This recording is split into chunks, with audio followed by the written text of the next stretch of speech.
Hello, bienvenue dans cette nouvelle vidéo. J'avais envie de partager avec vous un sentiment. Notamment, j'ai mis comme titre Guidance du Nouveau Monde. Mais c'est pas vraiment une guidance que j'avais envie de partager.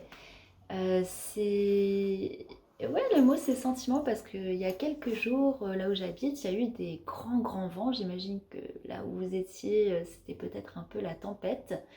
Et il y avait vraiment des vents violents et donc qui ramassait un peu tout ce qu'il y avait sur son passage, qui a même déraciné des arbres et tout.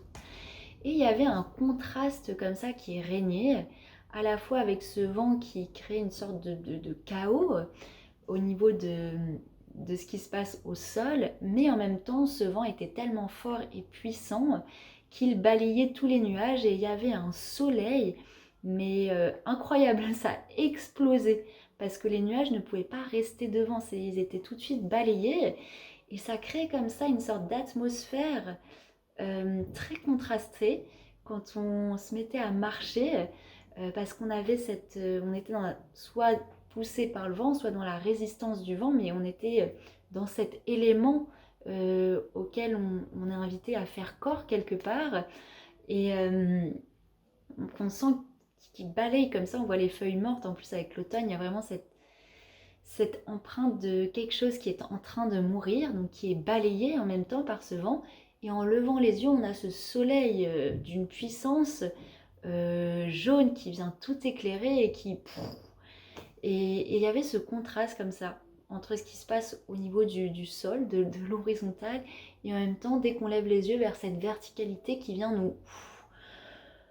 Ouais, eh bien, c'est comme si ça venait à l'intérieur et ça ouvrait tout cet espace et on est à la fois confronté à la mort de quelque chose, donc à travers ces feuilles mortes qui sont balayées, et en même temps à cette naissance à l'intérieur de d'autres choses, de plus grandes, qui nous verticalisent. Donc là, j'essaye de traduire avec des mots une expérience plus corporelle, intérieure, mais je trouve que ça résumait très bien un peu l'ambiance générale qui se manifeste de plus en plus entre la mort de l'ancien monde, de toutes ces structures qui étaient érigées mais finalement très bancales et qu'on voit peu à peu s'effondrer.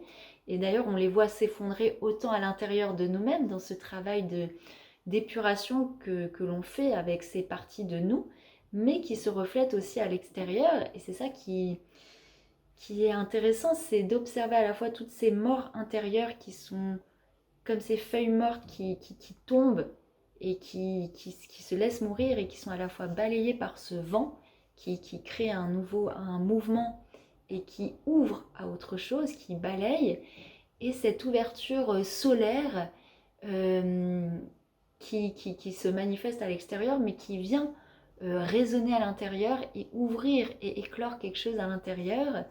Et cette sensation, j'ai envie de vous traduire, donc avec des mots, c'est pas forcément évident, mais justement, il y a deux peintres dont j'ai déjà parlé qui traduisent très bien pour moi ce sentiment de mort de l'ancien monde et cette présence du nouveau monde qui est là mais qui n'est pas encore forcément physique, matérielle, mais qui est présente dans l'atmosphère et cette atmosphère qui est à la fois intérieure mais qu'on peut sentir dans l'atmosphère extérieure.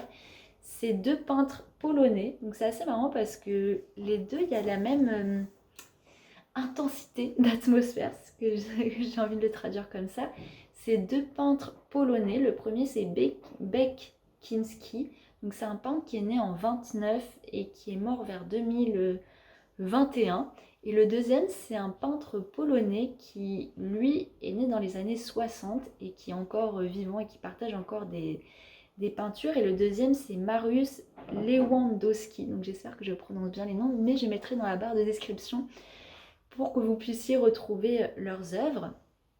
Et notamment chez Benkinski, ce qui est remarquable dans sa peinture, qui est quand même assez sombre par moments, mais c'est là où toute la beauté de la traversée des ténèbres, qu'est-ce que ça offre au-delà de l'aspect qui peut faire peur, il se révèle quelque chose de plus profond, de plus beau.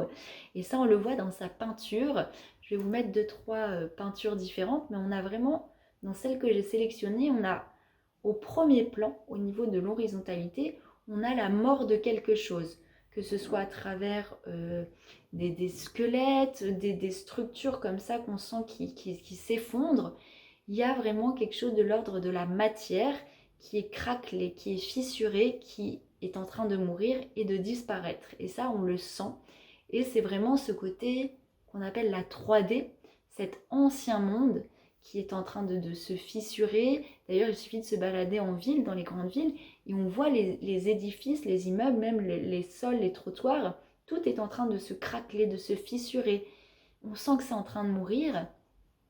Et en même temps, sur ce premier plan, qui est très mortifère, très sombre, soit on reste sur ce premier plan, et du coup, on est dans quelque chose de très anxiogène, de très mortifère, comme je l'ai dit, et on s'accroche à ce premier plan, et du coup, on va mourir avec ce premier plan.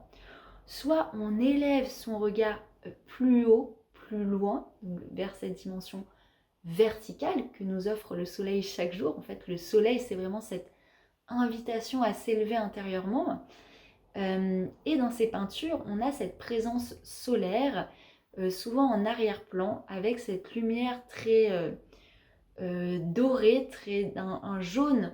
Moi, ça me fait penser au jaune d'œuf, à ce jaune d'œuf qui est vraiment cette essence du renouveau, de la renaissance. Et d'ailleurs, j'ai souvent cette métaphore, j'en ai parlé souvent dans les vidéos, mais on a vraiment cette coquille d'œuf qui s'est craquée, qui a été malmenée, du coup, qui s'est craquée, qui s'est fissurée, qui tombe, dont on n'a plus besoin, donc qui est en train de mourir au sol. Et on a cette révélation du jaune d'œuf qui était à l'intérieur, qui était couvé pendant tout ce temps et qui s'offre. Et le jaune d'œuf, c'est là où il y a toutes les protéines, tous les nutriments pour être vitalisé. C'est là où il y a aussi... c'est le symbole de la naissance de quelque chose, mais qui ne va pas être physique, puisque ça ne s'est pas transformé en poussin, donc en quelque chose de matériel, mais c'est la naissance d'une substance qu'on peut intégrer, incorporer pour se vitaliser. Donc c'est un peu le parallèle que je fais avec cette présence lumineuse qu'il y a derrière ces peintures très mortifères au premier plan. Mais si on se connecte à cette dimension plus subtile, autre que le physique, et bien là on touche à cette... Pour moi ça fait comme un soleil intérieur, et à travers ces couleurs on vient toucher à ce nouveau monde. Et c'est pour ça que c'est difficile de parler d'ancien monde, nouveau monde, parce que ce nouveau monde, pour le moment, il n'est pas de l'ordre de quelque chose de concret, mais c'est quelque chose qui vient se connecter à l'intérieur de nous, dans cet espace qui est encore... c'est dans l'information. En fait, c'est pas dans la formation pour le moment, c'est encore dans cette information. Et c'est pour ça que c'est dur de décrire avec des mots. Et j'avais envie de vous proposer ces peintures parce qu'on voit vraiment à travers ces peintures cet ancien monde en bas qui est en train de mourir et derrière cette atmosphère jaune auquel on peut connecter à travers tout ce climat anxiogène. Et ça vaut pour maintenant, c'est à travers tout ce qui se passe d'anxiogène qui est en train de s'écrouler, de mourir, eh bien on peut connecter à travers ça. Non plus dans ce qu'on peut voir, mais dans ce qu'on peut percevoir, percer à travers le voile. Et c'est une perception qu'on vient connecter déjà à l'intérieur de nous-mêmes. On vient se percevoir autrement que uniquement ce corps physique qui serait du coup soumis à tout ce climat. Et bien quand on se perçoit au-delà, comme cette lumière plutôt qui vient éclairer, comme cette substance qui peut danser avec toutes ces transformations, tous ces bouleversements, et bien on connecte à cette essence lumineuse, à cette présence qui nous grandit à l'intérieur. Enfin, c'est vraiment la sensation que je ressens quand je vois ces peintures, et c'est pour ça que j'avais envie de vous les partager, pour que vous puissiez vous-même connecter à cette sensation, à cet état de présence, et se rendre compte que tout ce qui est en train de mourir, à la fois à l'intérieur de nous-mêmes, comme attachement, comme identification, et qu'on voit aussi commencer à mourir dans dans ce qui nous est proposé à l'extérieur, eh bien, il y a cette présence, ce nouveau jour, d'ailleurs, c'est pour ça qu'il y a cette couleur solaire à chaque fois, qui est comme une promesse auquel nous sommes invités à nous connecter, mais c'est même pas une connexion mentale, c'est vraiment de l'ordre de la présence. Et ça s'installe à l'extérieur, mais très vite on se rend compte que c'est quelque chose qui est intérieur et qui a toujours été là. Et en se connectant à cette présence solaire lumineuse qui est là, derrière ce décor qui est en train de mourir, eh bien, c'est comme si à l'intérieur, on ouvrait des portails. Et d'ailleurs, c'est pour ça que souvent, quand on parle du nouveau monde, on va parler des portails de l'intra-terre. Eh bien, c'est des portails qui ne sont pas que physiques, qu'il ne faut pas chercher sur le plan physique surtout, mais c'est des portails qui viennent s'ouvrir à l'intérieur de nous et qui ouvrent des dimensions intérieures qui nous projettent et qui nous permettent déjà d'installer ce nouveau monde dont on parle. Donc c'est pour ça que c'est un sujet qui est très, des fois complexe à aborder et que le piège dans tout ça, ce serait de chercher dans le plan physique, chercher de façon visuelle ce nouveau monde, et c'est pour ça que ça peut être un piège, tout ce qui est de l'ordre des galactiques ou ce genre de choses, de chercher des représentations physiques, visuelles pour pouvoir s'identifier et pouvoir... souvent, on essaye de faire rentrer dans ce monde 3D des choses qui sont tellement subtiles en termes d'information que c'est les réduire et les limiter que vouloir les faire descendre et les traduire comme ça peut l'être par certains médias ou certaines personnes, parce que ça enchaîne, ça emprisonne l'homme dans une vision limitée de quelque chose qui dépasse justement ce stade de la matière et 3D. Et d'ailleurs, c'est pour ça que pour moi, ce sont des tableaux, des représentations qui le font très bien. Même dans l'art de Lewandowski, on le voit, il y a vraiment ce premier plan qui est encore très sombre, obscur, ténébreux, mais on sent qu'il est en train aussi de mourir. Et c'est d'ailleurs pour ça qu'il a cette aura ténébreuse, parce que c'est comme si c'était la structure de l'ancien monde on se rend compte que c'était du plomb depuis le départ et qui est en train de tomber, de plonger pour laisser se révéler toute cette nouvelle atmosphère, mais qui est de l'ordre comme de l'ensemencement, comme les rayons du soleil qui viennent ensemencer la terre, mais de quelque chose de très subtil pour que la terre puisse se nourrir et puisse nourrir ses graines, ses plantes, ses animaux pour bien fertiliser et offrir l'écosystème. Et bien nous, c'est la même chose avec ce nouveau monde. Ce n'est pas quelque chose à chercher dans une autre planète, dans un vaisseau, chez des galactiques ou je ne sais quoi encore, ou dans quelque chose de l'ordre de physique, mais c'est vraiment se laisser inspirer par cette présence de ce nouveau monde qui est très subtil, comme se laisser inspirer en fait comme la terre, comme les graines, pour se laisser fertiliser intérieurement et ensuite à travers notre corps de chair pouvoir œuvrer et donner vie, donner corps à travers déjà par ce qu'on incarne et aussi dans notre quotidien. Et le message que j'avais envie de transmettre, c'est oui, tout peut sembler chaotique. Les événements qui peuvent avoir lieu dans notre quotidien, des fois, nous font face à des morts symboliques, des petites morts de notre identité, de notre personnalité. Mais derrière ça, en fait, ce qui peut faire peur généralement aussi face à ces morts-là, ou même par rapport à ce qui est en train de se transformer dans l'environnement, dans le monde, eh bien, ce qui peut faire peur, c'est l'inconnu, parce que l'inconnu, comme il est encore informe, au stade d'information, et que c'est quelque chose, un potentiel infini et très vaste, eh bien, ça peut faire peur pour le mental, parce que le mental, il a besoin de traduire d'enfermer dans une certaine définition, délimitation pour comprendre et appréhender et pouvoir structurer dans la matière. Et c'est ça qui peut faire peur et qui peut pousser les gens à s'accrocher à ce vieux monde qui est en train de mourir et, et qui peut causer comme ça des peurs et des attachements, mais qui vont plus perdre l'humain, alors que là, le choix auquel on est invité, c'est vraiment lâcher et accepter d'accueillir quelque chose qui n'est pas encore défini.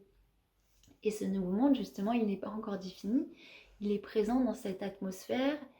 Et d'ailleurs, il y a quelque chose de très fort. Souvent, j'ai cette image de me dire, bah, tout peut s'effondrer quelque part, mais ce qui va rester et ce qu'il y a de plus beau, c'est de lever les yeux au ciel et de faire face au soleil, faire face à ce qui est présent dans le ciel.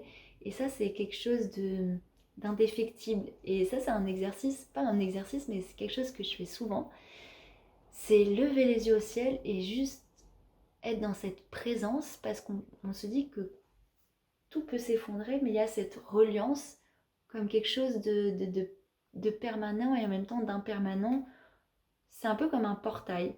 Et, et c'est pour ça que j'avais envie de faire cette vidéo, parce que des fois c'est à travers des choses très simples, qui est juste sortir de ce décor et élever son regard, et à travers cette chose très simple qu'on peut faire au quotidien, eh bien il y a des choses qui s'ouvrent à l'intérieur de nous-mêmes, des choses, des portails qui s'ouvrent et qui nous donnent des réponses que le mental ne peut pas donner. Et bon, ça paraît très, très anodin, mais c'est vraiment ça que j'ai vécu par cette expérience de grand vent, parce que je me suis dit, mais en fait, c'est ça qui est en train de se passer dans le monde, sur la planète en ce moment. C'est, il y a ces feuilles mortes qui représentent tout ce qui est en train de mourir en ce moment, et en même temps qui sont balayées par des vents très forts qui permettent de faire passer à autre chose, comme de tourner une page. Et, et soit on est accroché à ces feuilles parce qu'on avait envie qu'elles restent sur les arbres, parce qu'on s'était habitué à ce que ces feuilles soient sur ces arbres, et ça faisait partie de notre décor journalier, du coup on était attaché à ça, et du coup on cherche à suivre les feuilles, à les récupérer, à les recoller, et c'est comme si on n'acceptait pas. Soit sinon on accepte et on se laisse nous-mêmes balayer comme les feuilles intérieurement par le vent. En fait, c'est comme si on accueillait, on voyait ça comme un cadeau, et en même temps on était dans ce regard élevé vers ce soleil qui vient nous se déployer à l'intérieur de nous-mêmes. Et après ça, on a l'impression qu'on peut tout traverser, on peut traverser ce décor mortifère, parce que quoi qu'il arrive, on est déjà dans cette présence, et on a juste à l'intégrer, l'incarner, et ensuite la rayonner autour. Donc bon, j'ai essayé de mettre des mots sur une sensation, mais j'ai l'impression que les peintures que je vous ai partagées sont bien plus parlantes, et c'est un peu... Je vous offre plus à travers cette vidéo la connexion à travers ces peintures, et puis je vais vous mettre le lien pour pouvoir les retrouver, et vous-même, si vous êtes curieux, et bien vivre cette expérience d'ouverture intérieure. Donc voilà, je vous dis à bientôt pour une prochaine vidéo.